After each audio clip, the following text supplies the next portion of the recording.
Over 1 million cases and 20,000 deaths. Ohio is riding a wave like no other. COVID-19 has crept into our lives, and it feels like a never-ending story. I'm Doni Miller, and today we bring you a taste of our new normal.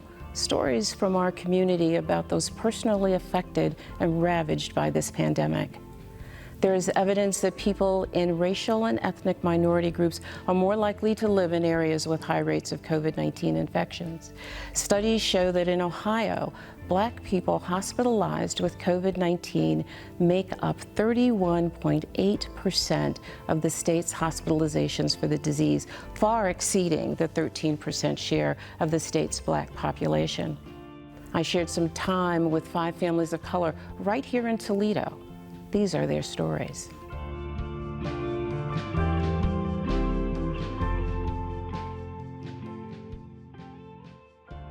Suzette's story is a difficult one to hear. She contracted COVID-19 early in the pandemic and still suffers from many of its effects.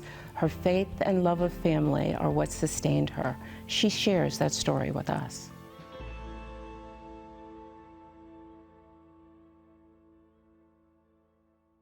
Suzette, you had to be one of the earliest COVID patients in this whole pandemic.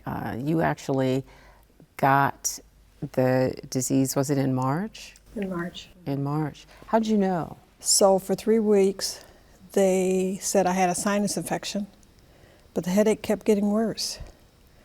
And they changed the medication, and it just kept getting worse.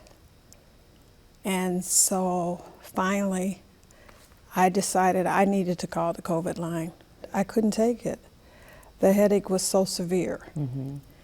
And I called the COVID line, and they told me that where to go to have a test. And you did? And I did, and they said it was negative. The test was negative? The test was negative. I didn't actually test positive until I was on the ventilator for 4 days. That's the first time that you tested positive? Mm-hmm. I just remember being so sick. I had never been that sick in my life. I just needed somebody to help me. You know, the doctor came in, and I had told him that I had tested the day before negative. Mm-hmm. And he said, well, you know, let's see what's going to happen here. So he looked at me and he said, you know, what I need to do, you won't live through. He said, because you're too old. So the doctor said, I'm sorry, it sort of took my breath away for a moment. Mm-hmm. He said to you that what he needed to do to you, you would not survive because you were too old. Mm-hmm. Did he tell you what that was? The ventilator. Okay. Mm-hmm. But you eventually ended up on a ventilator. I ended up on the ventilator. Let's talk a little bit about that experience. So he told me he was going to go home and think about what he was going to do. The doctor? The doctor. And he said he went home and he tried to eat. And for the first time of his life, he heard that inner voice. And the inner voice told him to come back to the hospital and take care of that lady. Mm-hmm. Mm-hmm. And he said he didn't pay any attention to the inner voice because that was really the first time he ever heard it. He said that he tried to go to sleep and it just wouldn't let him go. So about 1 o'clock, he shows back up to my bed. He says, I've never heard, he said, you must be a celebrity. And I'm looking at him as sick as I am, you're talking about. And he said, because I heard that voice for the first time in my life. He said, so I believe that you got to be a miracle. He said, I'm going to put you on this ventilator. And he said, but I need you to call. I'm giving you 10 minutes to call the people that you love and tell them goodbye. Really? Yeah. What was that like when you heard that? You know, it was my son's birthday. How do you call him and tell him goodbye? You know, this is it. Right. But he got right, you know, he got into bed with me and I made my phone calls and most of the people in my family didn't even know what a ventilator was. Right. So this was, you know, totally a new experience for all of us. But you being told that you had 10 minutes to call The people that you love. the people that you love To out say of your goodbye. huge family, huge family, to say goodbye. Yep. That must have been the hardest thing you've ever had to do. I did. And then the ones that didn't answer the phone, because, you know, it was in the morning, I sent them a text and told them to pray for me, that I really needed prayer because I was really, really sick. He put you on a ventilator at that point, the doctor did, and you said the most amazing thing to me when we talked about this. You called it your 14 days with God. Yes. Your 14 days with God. What talk about that? Well, you know, most people don't know, but you can hear. You're on that ventilator and you're paralyzed, but you can hear. And so all I could hear was that beeping of that ventilator. So you imagine laying there for 14 days and just that beep, constant. And it was me and God. Because, you know, as sick as I was, I asked him to take me. Because you can't explain how you feel. You're just sick all over. And I heard the inner voice say, it's not your time. One of the things that I remember about your experience was that for those 14 days, nobody talked to you. No, to be there and not see anybody in your family. And it was, you know, no touch, no hugs, no phone call, no nothing. I thought that I had been kidnapped because there's no way, as many kids as I had, that nobody called to say, Mom, where are you? When I just felt like I was in seclusion. I didn't understand what happened. Someone told me it was like a Job testimony when everything got taken away from him. Right. For 14 days, everything that I knew in my life was gone. Everything. Everything. Your journey through COVID was, I think, particularly difficult because you got it so early in this whole cycle of this disease. And so there wasn't a lot known at that time. What do you remember the most? What do you remember the most about being sick? I remember that God probably was tired of me calling his name. Prayed a lot. I prayed a lot. I prayed a lot. I actually felt prayers.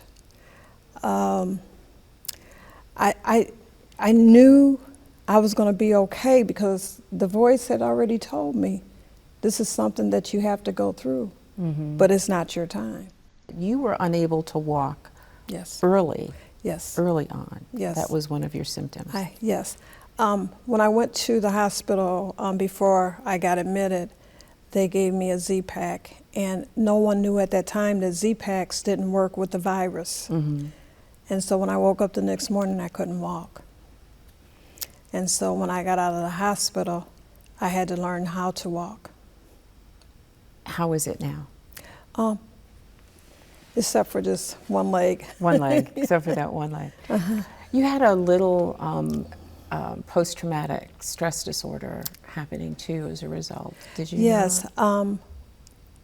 Lately, I would say in the last month, I can hear the nurses and things when they came in and they would say, "Wake up, Suzette, you know, wake up, we got to give you this, we got to give you that." And so the way my doctor explained it to me is that my body is starting to heal. And because of that, that's why I'm getting all those memories back. Is that hard to remember? It's painful. Yep. What's painful about it? Because I was so sick. You were scared. Yep, I was sick. Yeah. And there was nobody there. I mean, to be sick and not have anybody that you love there is traumatic. Yeah. What do you remember most about this journey? Is it that? that you were alone during most of it? You know, most of us take life for granted. Just like you get up in the morning, you think you're going to come back home. Right. But when everything changes with you in that, once you leave home, everything that's normal to you is gone. Right. So it makes you look at life a whole totally different. And people need to know that for you, since you actually contracted COVID in March of last year, that these symptoms still persist beyond a year, 14 months now, 14, 15 months now, and you are still struggling with weakness? Yes. Weakness? Heart palpitations, brain fog. One thing I did forget to tell you that when my mom got COVID, 2 of my brothers got COVID, my sister-in-law got COVID, they all went down. And they're all having those same issues. Same issues. Are yours getting better? Some days. So inconsistently better. Okay, what would you like to leave people with? If you could have people take anything in the world away from this time that we've spent together this morning, what would it be? Take this very seriously. Okay. It's not only about you, it's about the people that you love. And like I said, whatever precaution that you need to take, you need to take it. Right. You don't want this to come through your family.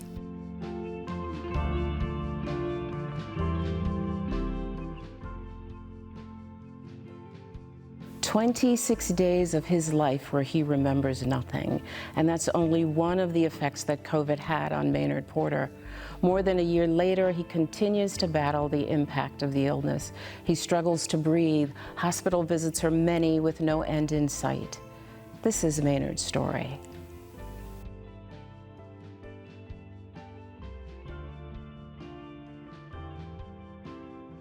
Maynard, you've had a very difficult journey with COVID. It's lasted a long time.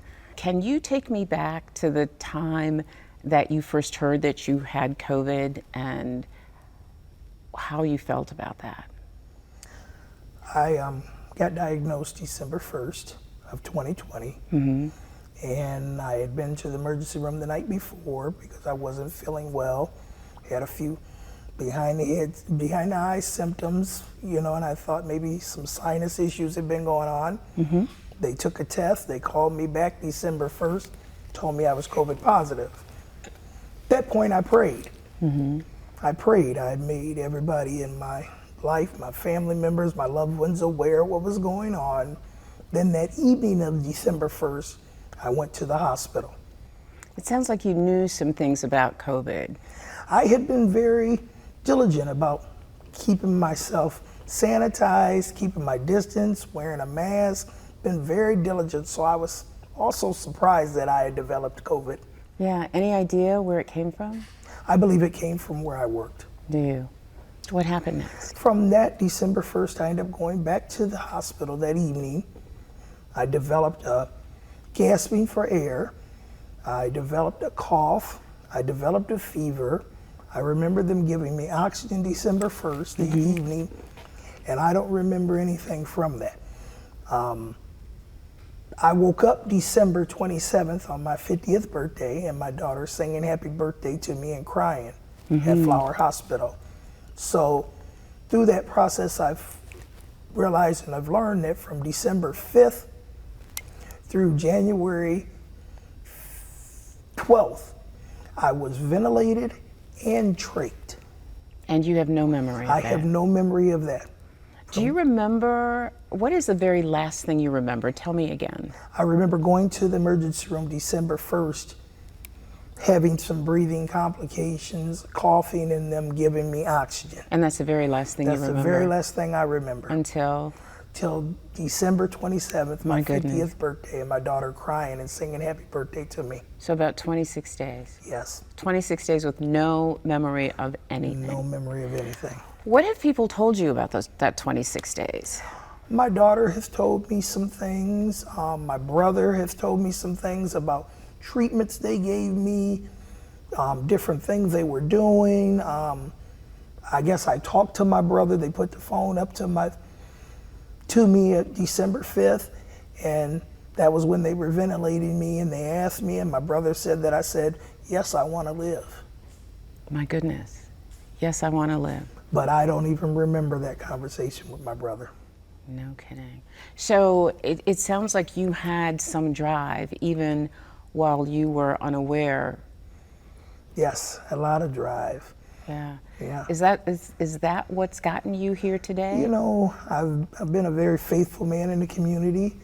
I've been, born and raised Catholic, and I have take my faith very strongly. I have loved ones, I have families, and I have a beautiful will and drive for life. And I try to promote that to everybody I meet. And as I've gone through this, and when I got out of the hospital January 15th, I felt the love from the community, from my loved ones, from everybody that I worked with, people that I've basketball officiated with for 31 years in the community. I just felt the overwhelming love and support.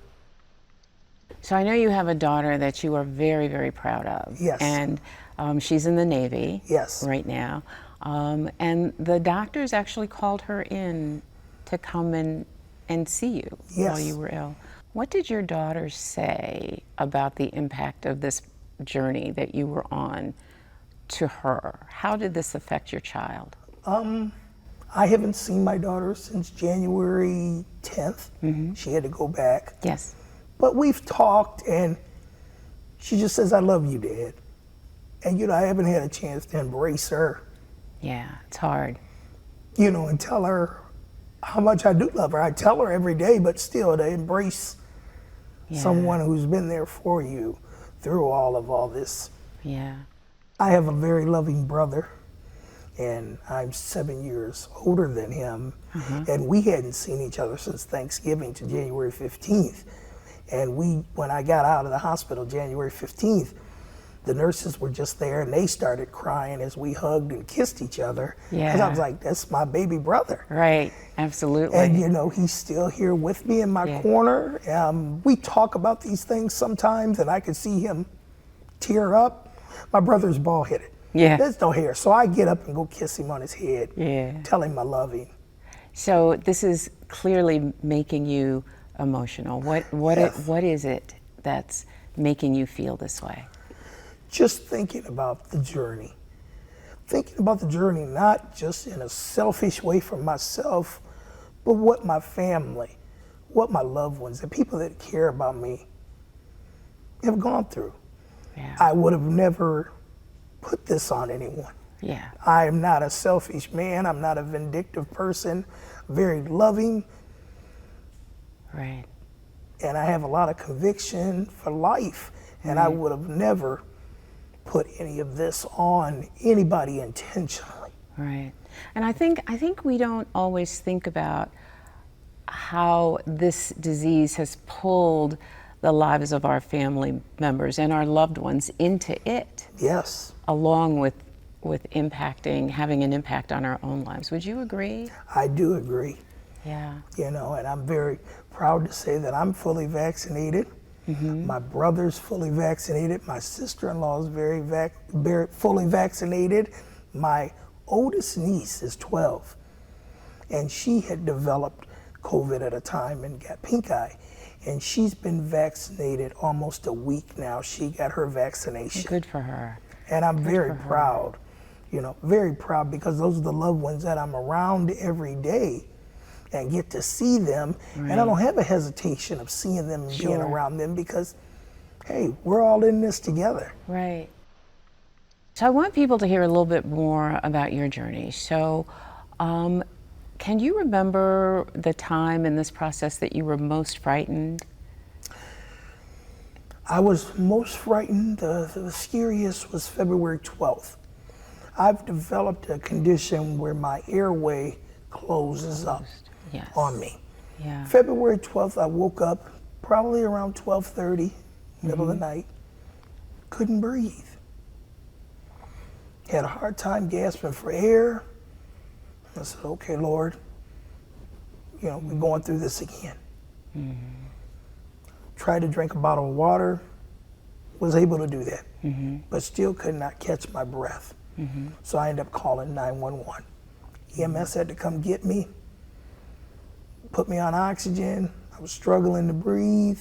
You know, I had to call my loved ones and let them know, which the EMS called them and let them know what was going on. And that was very scary because I have never experienced that.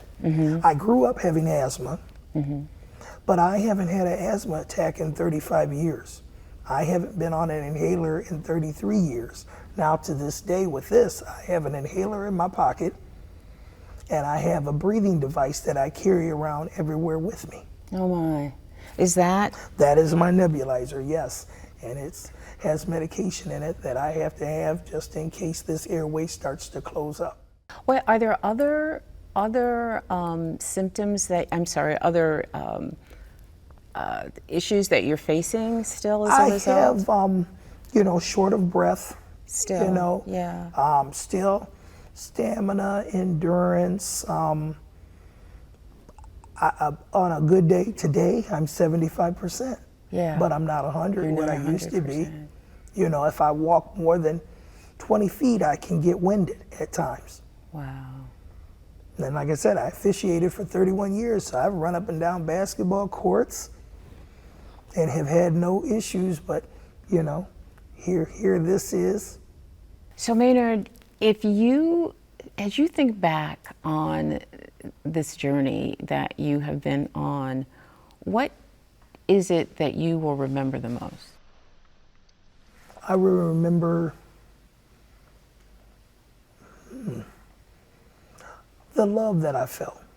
The love, the support, all that I felt, you know, in the community from my loved ones and everything as this has happened, because there was a good portion of it that I don't remember. Yeah. You know, and I want to be thankful. You know, I had very awesome doctors. My Dr. Bomana, my Dr. Umbali, the surgeon that performs the opening of my airway, fantastic. All the nurses, all the skilled people that have worked with me, God bless you all. Wow. And thank you for helping me be here today. Your gratitude is about having made it through, it sounds like. Yes, yes, and I still have a journey to go yet, but I'm thankful and I'm hopeful and I'm optimistic that it will go well. Yeah, that's amazing. That's so good. What would you like to leave people with? If you could leave them with any final thought from you, what would it be? Be careful. Be safe. This pandemic is for real. It's nothing made up. And please get vaccinated.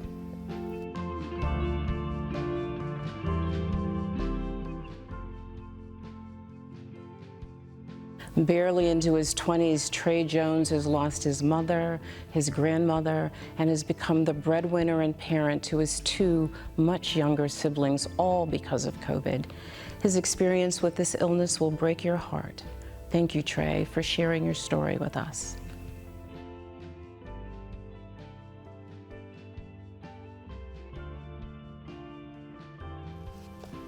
Trey, why don't you tell us a little bit about you? I'm 26 years old, from Toledo. I'm the oldest of 5 children. Come from a single-parent home. My mom, Patricia Geronimo, her and my grandma both raised me and my siblings. So pretty much grew up in like a traditional Mexican family with them and cooking with them on Sundays and doing stuff like that.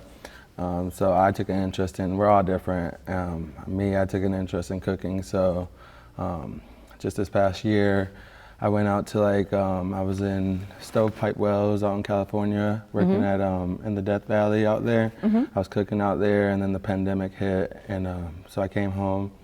And then after that, I went out to Colorado, and I was cooking out there at a dude ranch. And so I came home and basically just taking care of the family. And then In November, I felt ill of COVID around my birthday. So my birthday's on the 26th, so I was quarantining from the 10 days after that I found out.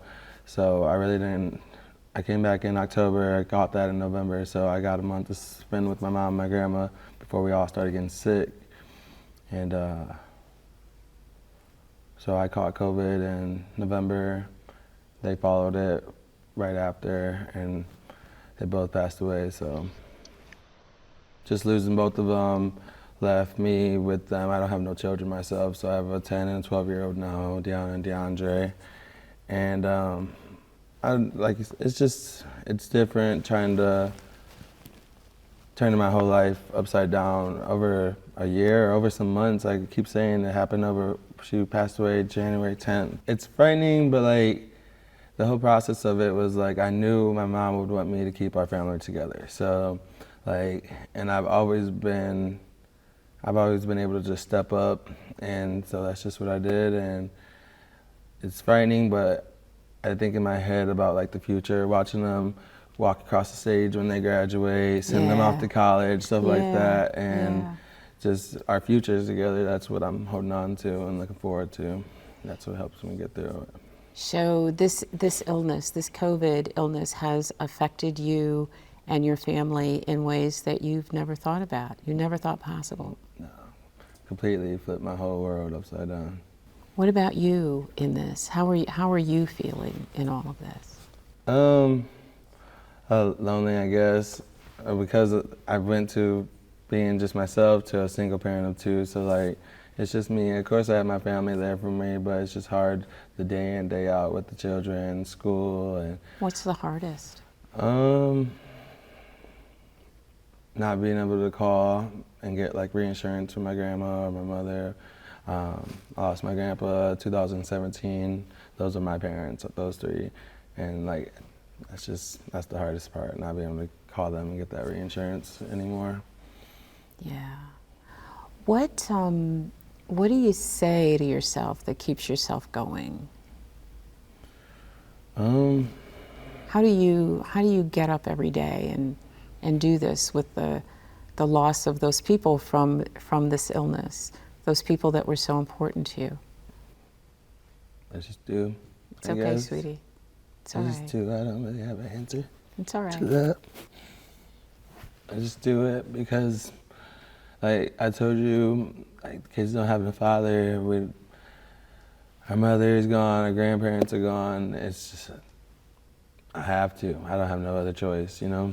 And it's not unfair to me, I don't think, because like they love me, they respect me, and I know if I raised them like how I would with my own children if I had, I know that it's gonna pay off in the long end. And I remember coming out to my mom back when I was 19 and it being the scariest thing in my life then, and her just right there by my side, just making sure that I was happy. And that's what I want to give to them, you know? Yeah, the most difficult part is definitely not being able to call and hear their voices. I like play voicemails over and stuff just to hear them say they love me. And it's pretty messed up how like something we can't even see did this to us all. And like right before she passed, she knew she was in the hospital. And like, this is more me coming to tell you her story, because like she was scared in her last days and texting me, telling me, baby, I don't want to die alone. It left my brother, it left all of us without we're parentless. We don't have nothing. That's gotta hurt like hell. We don't have, so, I mean, there's no right words. People are gonna do what they wanna do, but people through history should know that it wasn't no joke. It wasn't something to take lightly. It took lives, and it's sad that my mother and my grandmother, even myself, even though I didn't pass away, I'm still considered a statistic, because like, it's just sad. It's very sad. How do you feel when you see people being careless about or not taking this seriously? What do you want to say to them? If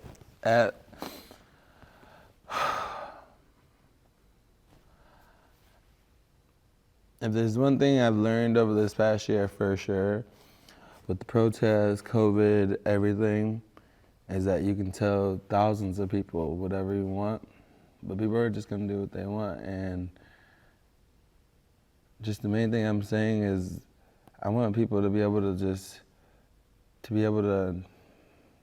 have, I don't know, understand the loss that we have endured, you know? Even the loss that we are enduring, like we're still, like you said, worried about my dreams. Like that's something I'm still losing in this present moment still. So like, they just have to be more considerate of it, you know, of families and loved ones that lost people. Like I said, this is affecting everybody and no one really knows until you know. You just gotta keep your eyes open and be more considerate, more kind, and love more, you know? There's so much hate in the world, so much hate, and it's ugly. And God don't like ugly. And so just keep your eyes open. People are out here trying to rebuild now. So we need more love and kindness in the world than we ever had now, more than ever, so.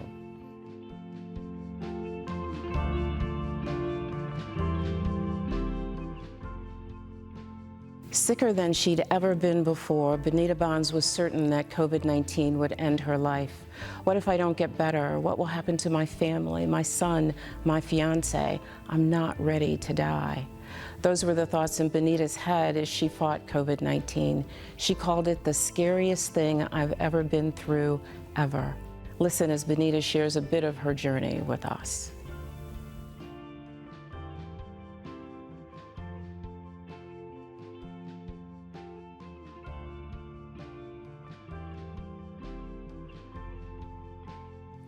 Benita, did you know much about COVID before you contracted it? You know, before I contracted it, it had just hit as a pandemic. And so we knew some things. I knew some things about COVID, but not to the extent that I probably should have after I started getting the symptoms. What were your symptoms? Doni, they started out as flu-like symptoms. I had a fever, I had the chills, and I just kind of thought I was catching a cold or just, you know, the regular flu. It never even dawned on me that it was actually COVID. When did you know? Well, we actually got a phone call because we had visited my fiance's family in Alabama, and his dad called and said that some of the family members had COVID. And then that's when the light bulb went off and said, wow, maybe this isn't a common flu, maybe this is COVID. But each day I was getting sicker and sicker, and it just, after the first couple of days, it just didn't feel like a regular flu. Yeah. So after we got the phone call, we put two and two together. Do you remember what emotions you felt when you found out you had COVID? I was scared. I was terrified because, by then we had heard, I think we got the pandemic notice in like March or April, and I contracted mine in July. And so I was scared. Really? I was terrified because I didn't know about the breathing part, and so I was just really scared at that point. What were you afraid of? I didn't want to go to the hospital. I heard all the horror stories. You really didn't hear about people surviving COVID. You heard all of the stories about people, not surviving. And so I was just afraid. Everything was going through my mind. My son, my grandkids, and you don't know how to fight it. Right. There was really no medication that you could take that would fight it, and so you're just scared because you're like in a world of an unknown. What went into making that choice not to go to the hospital? Probably after the first week and a half, and I still had a fever of about 105. 105? 105, and my fiance was scared at that point, and I was getting weaker and weaker. And my daughter-in-law is a registered nurse, and so he called her. And he said, you know, I'm really scared because we can't break this fever. By then, I had been taking Tylenol for about a week or so. And, but I kept saying I didn't want to go to the hospital because I didn't want to get, I don't know, I just felt like if I went to the hospital, I was going to get worse or get put on a respirator. And so my daughter-in-law said, no, don't take her to the hospital. If we can get this fever broken, we got it made. Don't take her to the hospital. We're just going to keep fighting this fever. So she was against it, and I was against it from day one. I didn't want to go, but he just didn't. He didn't see me getting any better, so he thought, well, maybe she does need to go. It sounds like you were afraid that you might not make it. I was. At one point, I would say after about 2.5 weeks in, I thought, I'm not going to make it. Because I could see I was losing weight rapidly because I couldn't eat. And I was weak. I couldn't walk from one room to the next. And I was getting out of breath. And I thought, yeah, I couldn't sleep during the night. You know, it's almost indescribable. Wow. Anything like this in your life ever before? No. This was the first time that I had actually been that sick. Yeah. We are so happy that you made it through. I know that was a really tough journey. It had to have an impact on you. How would you describe that impact? How has it changed you? I would say that you don't take things for granted. You know, so often in our lives, we are working hard. You know, it's the hustle and bustle. We're not taking time. I know this sounds like a cliche, but we're not taking time to smell the roses. Absolutely. And it has made me slow down. It has made me pay attention to my body more, what I'm putting in my body, how I'm taking care of myself. It just puts you in a different, mindset. Certain things you took for granted, I don't take for granted anymore. Yeah, it was, I've never been that sick before in my entire life. I've never been that sick. And probably not that scared very often. And not that scared. For myself, There have been some significant after effects reported as a result of COVID. One of them is significant brain fog, memory issues. Do you have anything like that? Any remaining effects? I have the brain fog. Do you? You know, I've been with the city 28 years. Yeah. I've been doing the job that I'm doing for 11 years. So there's things that you just automatically know. Absolutely. Because you do it all the time. Right. I couldn't think. I couldn't remember. I had to tell my staff, if I tell you something and you know it's not right, make sure you let me know. Because I had the fog. I couldn't. I'm what you call a long hauler. Are you? So I had the hair loss, I had the fatigue, the headaches. My headache symptoms didn't happen until after the fact, and I had the brain fog. It was scary. Do you still have all of those symptoms? I still have a little of the fatigue and the headaches. And I still get the fog here and there, but nothing like it was. Yeah. Given everything you've been through, what would you say to those folks who have decided not to take this seriously, who have decided that it's a flu type thing and they can get through it? I would say that, numbers don't lie, first of all. We've had too many fatalities from this virus, but I would also say if it hasn't hit your family yet, you're pretty fortunate. And to think that this is a hoax or it is just like the regular flu, there could be nothing farthest from the truth. There is nothing like the common flu, nothing. And what would you like to leave people with?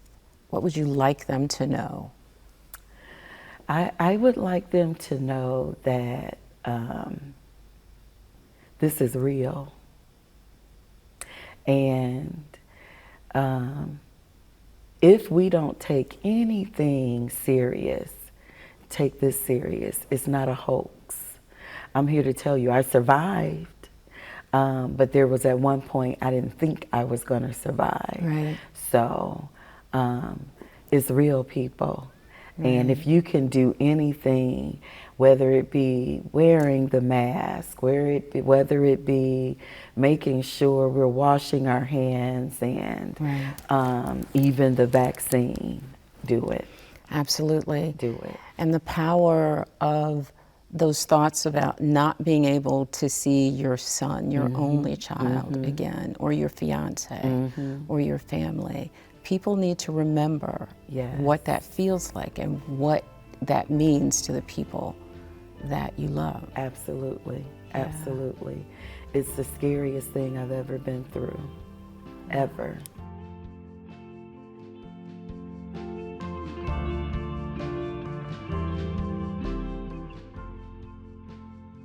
These are the stories of Pete and Robin Reese.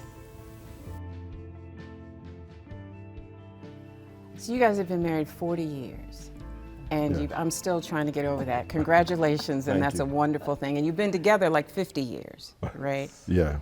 Yeah, so when, did you just know Robin when Pete, did you know before he knew that he wasn't feeling well, that he had COVID? Yep, I did. I bet you did. I did, because he's the go-to guy everywhere. At church, I mean, he's just the go-to guy. And he was like low energy and kind of laying around, which he does not do. And so I'm like, okay, something is wrong. I didn't want to believe that it could be COVID, but I knew something was really wrong. So. You know, it was possibly around the end of November, 1st of December, and I had checked my temp, and it was about, I think initially about 102. And from that period on, I could not get my temp below 103, 104 for several days on end. So coupled with the excruciating headaches and you know, just aching throughout my whole body. It was probably the most painful and gut-wrenching kind of illness I've ever had in my life. But you drove yourself to the hospital. Yes, yes. I never even knew him to have a headache. Really? And these were like migraines. He was in a lot of distress. Yeah. So. And I kind of remember the moment before I actually went to the emergency room. My wife, we had called a doctor, and she suggested calling 911. And so the emergency response team came out. They literally asked me to step outside, and they took my temp and checked my heart rate and kind of thing. And you know, one guy even suggested to go back upstairs and lay down. And for some reason or another, my primary care physician suggested going to the emergency room because my oxygen level had dipped to about In the 80s. 86. Yeah. And when did you contract this? It was probably the end of November, 1st of December. 1st of December. Yeah. So we were pretty well into this pandemic as a country then, but still you were told to go upstairs and lay down. Yeah, by one of the first responders. One of the first responders, yeah. And so subsequently, you know, someone, my wife, had the wherewithal to suggest that once they saw that my oxygen level was in the 80s, to go to the emergency room. And that's when things began to turn for the better. If you could give a number from 1 to 10, 10 being the most severe, what was your pain like? How sick were you? I think possibly at the height of when all this was fully engulfed me, I would say definitely 8 or 9. No kidding. And it That was bad? primarily head and Primarily your my head. headache. You know, throughout my body, it was, you know, I was aching, just constantly laying around. I mean, I didn't have No enough energy to even at times feel like to get up to go to the restroom, let alone go downstairs for anything. Right. And she was just, my wife was just totally fantastic. You know, making sure I had plenty fluids. And the thing about it, ironically, throughout that whole experience, I never lost my sense of taste, because I was putting away some grub. You could eat the food, you just couldn't smell it. He was like nervous eating. Right, yeah. And we have, Oh my God. we had one of those beds that do everything. Yeah. You know, so I had turned the massager. I was trying everything to get him out of his misery, but nothing was working. Nothing worked. When Pete was at the number 9, what were you thinking? I was terrified. Were and you? honestly, I hate to even admit this, but in my head, I was thinking, okay, what is life going to be like without him? Oh, you were afraid he was going to die. I really was, because Yeah. we had friends that were really, really sick. And so I'm thinking, and he's never been sick. So I thought, oh God, this is it. This is it, you know, in my head. And that's why even then I'm thinking, you know, when we called 911 and they came out, and I heard him say, just go back up. And I'm thinking, oh God, here we go, racial disparity. You know, so I'm like, we got to get you to the hospital. At this point, I'm starting to feel sick myself. And so I'm like, okay, I mean, I can drive you just like him. He's like, I'll drive myself. So he went on. And then before I could even hear what was going on with him, he had been there for some hours. Then they come and deliver an oxygen. And I thought, oh boy, here we go. They just left it on the front porch. And I'm like, oh, he's even sicker than I thought. You know, so it was very scary. Very, very scary. And you were starting to feel sick that time. Yeah, I'm starting to feel sick. I've got the headaches, the fever. I can't taste a thing. Still? I mean, it took months for me to get it back, but at that point, I can't taste food. Okay. So I'm like, okay, so I'm getting sick. So, Robin, why were you afraid? Why was your decision informed by that whole issue of racial disparity in treatment? I was thinking if I go to the hospital, I probably will die. That's what I was thinking. You know, I'm like, oh no, I can't expose myself to that. Not only because I know COVID was there, but just I was thinking I will be the one that they will let die. Do you think that's one of the reasons that people who look like us are slow to get this vaccine and slow to become engaged in the system, Robin? Absolutely, I do. And for us, we're in a unique position because we have 2 children. Our son is 33 and our daughter will be 38. And neither one of them have had the shot, even though they know how sick we were. And their reasons, they do not trust the system. I have tried everything, including the mother guilt thing. Yeah. And, but I have to be honest, in the back of my head, I have some feelings. I mean, we took the shot because we know COVID is much worse. But, you know, that doubt is always there. Right. I have to be very honest, it's always there. In fact, I had the thought last night, what if they take the shot and then something happens? You know? And so it's there. I wish they would take it, but the doubt is there still. Right. I don't It's know how to get difficult. rid of that. Yeah. You know, my thought when I talk to my kids about it is just simply try, you know, and God forbid, experience what your mom and I experienced. Right. 590,000 people didn't have the opportunity to get the vaccine. And I promise you, I don't know statistically right now how many people have died as a result of taking the vaccine. If there is, it's just probably a minute, number of folks that may have experienced who might have, like myself, some underlying issues like blood Right. pressure and, type 2 diabetic. So, I'm hoping, that at some point, my son, he seems to be a little more open of, possibly receiving a shot. And I think once they all realize, hey, it's time, So what would you've been through this journey, you've been through it together, you know each other better than anybody else knows the two of you. What do you think jointly you would like, what would you all like to tell, what would you like to leave people with? Get the shot. This? Really? Yeah, get the shot. I mean, Donnie, perhaps, and I know my wife. I'm looking at Mrs. Reese over here. I can recall as kids how they used to line us up, to get vaccines. And I'm sure my parents perhaps had concern for the measles and chickenpox, and they had to know about the Tuskegee situation, but for the most part, you got it. Mrs. Reese, that didn't look like you were totally on board with that. I think I tell people to love harder because Love harder. you just don't know. We love our grandkids hard, we love each other hard, we love our kids hard because you just don't know. Right. And that's the only way that I can exist in this bubble of fear, is that I can do that.